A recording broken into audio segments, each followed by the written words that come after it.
song, Dig My Heels, while I was in a relationship, and I was also dealing with some of my own personal issues at the time in terms of figuring out my life and career and stuff. And I felt this pressure from my partner, and I also felt this internal pressure of like wanting to get there, wanting to figure all my shit out so that I could be a good partner and we could like be equals, but knowing that I was falling short and knowing that I wasn't there, and knowing that it was easier to stay in my comfort zone and stay where I was instead of pushing to grow and pushing to move forward. So that line, the more you're forcing me to change, the more I'll dig my heels in the ground. The more I like sensed that my partner wanted me to do better and be better, even if I wanted those things for myself, the more I was feeling that pressure, the more I was like, no, I want to stay in my comfort zone.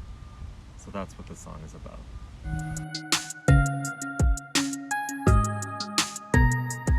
So the video for Dig My Heels, the idea came from this notion that relationships can be like mirrors, that we can learn about our shortcomings and areas that we need to grow on through interactions with our partner.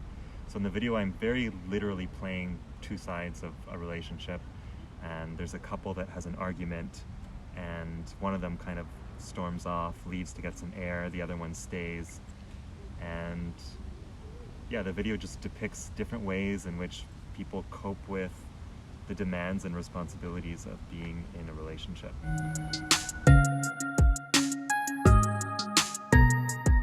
I think I've been able to recognize different patterns of behavior that I've had in previous relationships and use that knowledge to stop myself from repeating those patterns in my current or future relationships.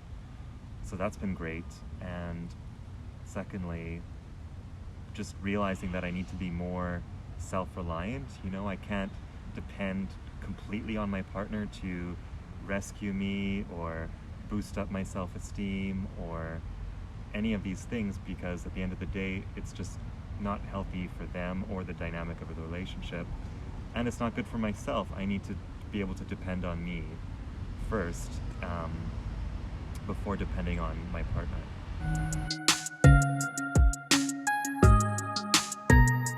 I think when change is about growing into your best self and finding your best self, then it can be a great thing, and relationships can be a great motivation for positive change.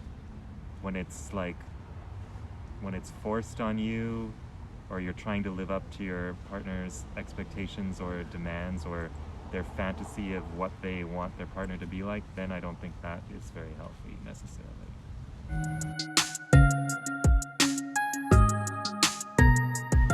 Yeah, I think often we get this message of we just need to accept ourselves or accept our partner the way they are. And yes, that is true. We do need to accept ourselves. We do need to accept our partners. But I think when one person in a relationship wants to grow and evolve, relationships can provide a supportive environment for that growth. And we should encourage each other and challenge each other to grow and change. That's life. Life is change. Life is growth.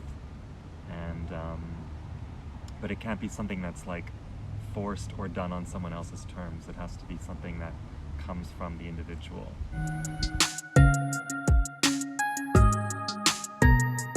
I think that's something everyone has to ultimately decide for themselves. But in my experience, relationships where I was just repeating unhealthy dynamics or kind of unhealthy needs, those were not good situations for me. But relationships where I found myself supported and encouraged to grow and change in a positive way, those are very healthy environments for me. And at the same time, like being single at certain periods of my life has been great as well. You don't need a relationship to grow and change. They can be amazing experiences, and being on your own can also be amazing. The more you're forcing